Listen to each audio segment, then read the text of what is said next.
Hey everyone, it's Graham, and welcome back to lesson number 2 for the CYCLO90 challenge.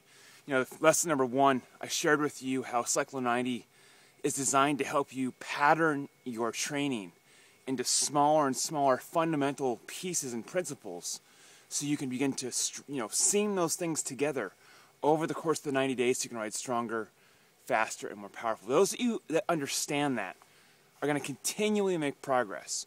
Those of you that tend to be the more doubters, the skeptics, the ones that are afraid to admit that maybe some things you could be doing could be improved by making them more simplified, a little more structured. I got a lot of people that are skeptics, a lot of people that are doubters, a lot of people that sit there and think about things ongoing. They complain about this, they complain about that, instead of just opening their minds and saying, maybe I could try something to help me improve. But you know what? Here's lesson number 2. You want to make improvements in something?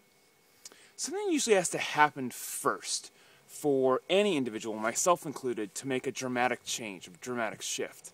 For Daniel in The Karate Kid, do you remember what that was? Yeah, Daniel was getting his ass kicked by a whole bunch of bullies at school, right? So he kept getting beat up and thrown down. And he was practicing karate, right, from a book. He was going through the motions. He was pretending to learn, and he thought that that was enough. Until he got his ass kicked so bad that finally Miyagi offered him the opportunity to stop getting his ass kicked, right? Do you remember the next lesson after that? Miyagi said to him, look, you either do karate yes or you do karate no. There is no karate kind of. And I know a lot of you that are watching right now tend to do your training kind of. Well, Graham, I'm always busy with work. Well, Graham, I've always got this. And I don't want to go out and just train. Although I'd like to improve, I don't want to make it not fun. And you know what? I don't want that to happen either.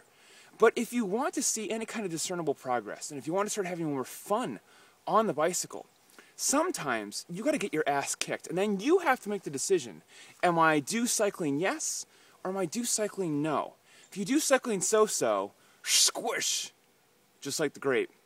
If you haven't got CYCLO90 yet, or if you haven't just decided to sit down and think about what it is you want from cycling, write down 3 things that you think you could improve upon to stop getting your ass kicked, whether it's in a group ride, or a race, or being able to finish your first 25 or 50 miler, or whether it's climbing Mount Washington, or whether it is doing Trans Rockies Challenge, or whatever it is. Write down what you think is kicking your ass.